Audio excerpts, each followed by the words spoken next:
যাদের আত্মত্যাগ এবং কোরবানির বিনিময়ে ফ্যাসিবাদ মুক্ত হয়েছে বাংলাদেশ, সেই 2009 সালের বিডিআর বিদ্রোহের নামে 57 জন দেশপ্রেমিক সেনা কর্মকর্তা 2013 সালে নন্দিত মুফাসসিরে কোরআন আল্লামা দেলোয়ার হোসেন সাঈদী রাহিমাহুল্লাহর বিরুদ্ধে সাজানো নাটকের মামলায় মৃত্যুদণ্ডের রায় ঘোষণার প্রেক্ষিতে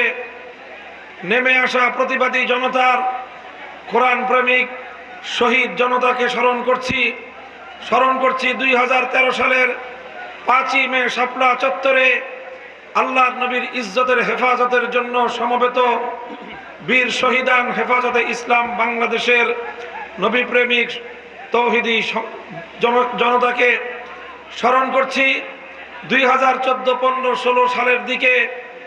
বাংলাদেশে একতরফা নির্বাচন